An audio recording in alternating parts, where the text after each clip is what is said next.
Chers amis, bonjour. Comme vous venez de l'apprendre hier, Yvan Colonna est mort à la suite de son agression terrible d'il y a quelques jours qu'il avait laissé entre la vie et la mort.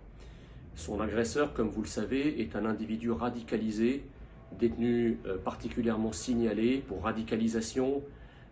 C'est un ancien de l'Afghanistan, Frank Elon Abbé, un Camerounais converti à l'islam,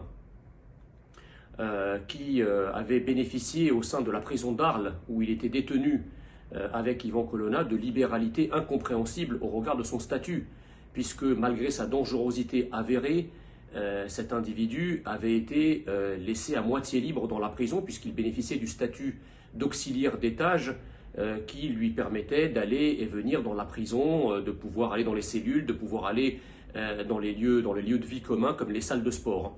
Il s'était retrouvé seul face à Yvan Colonna qu'il avait frappé, étranglé 8 minutes durant, sans qu'aucune surveillance, sans qu'aucun personnel pénitentiaire ne s'en aperçoive et ne vienne à son secours.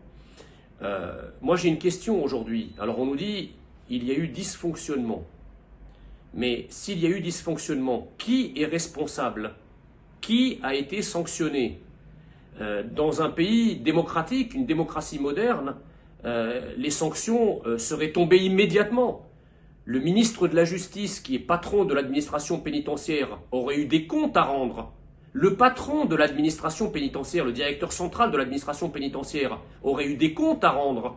Le directeur de la prison où ces faits se sont déroulés aurait eu des comptes à rendre. Mais nous sommes en France et on nous explique en gros que c'est la faute à pas de chance. C'est la faute à personne en fait. Il y a une irresponsabilité généralisée. Ça n'est ni la responsabilité du directeur de la prison, ni la responsabilité de l'administration pénitentiaire, ni encore moins la responsabilité de M. Dupond-Moretti, qui est patron de tout cela. Mais les faits se suivent et se ressemblent. Rappelez-vous l'attentat à la préfecture de Paris en mars 2019, commis par un certain Michael Harpon, lui aussi converti à l'islam, lui aussi radicalisé.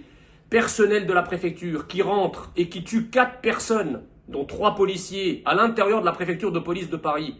Qui a été sanctionné à ce moment-là? Est-ce que le préfet de police de Paris a sauté? Est-ce que le ministre de l'Intérieur a sauté? Rien, nada, que dalle. Ça s'est passé crème. Il n'y a eu aucune sanction. Là encore, c'était la faute à pas de chance.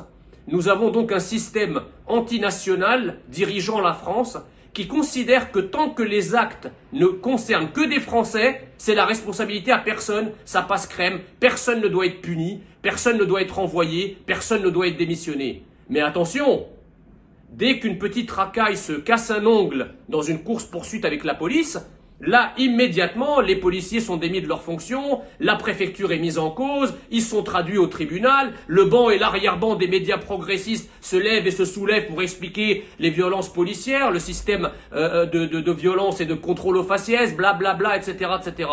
En réalité, nous découvrons, avec ce terrible assassinat d'Yvan Colonna, que la préférence étrangère s'applique, y compris à l'intérieur de nos prisons. Dernier élément, quand on pense que les détenus particulièrement signalés corses demandent depuis des années à être emprisonnés sur l'île, à côté de leur famille et de leurs proches, et que cette demande, ça fait 20 ans qu'elle leur est refusée au prétexte que ce sont des détenus particulièrement signalés, mais qu'une crapule islamiste, qui elle a commis des massacres et des crimes contre la France et contre l'humanité en Afghanistan et ailleurs, bénéficie d'une semi-liberté en prison alors qu'elle a le même statut. Mais on est chez les fous. Quelle espèce de haine antinationale anime nos dirigeants et anime nos élites pour qu'à ce point, le sang des Français, y compris jusqu'en prison, ne compte pas.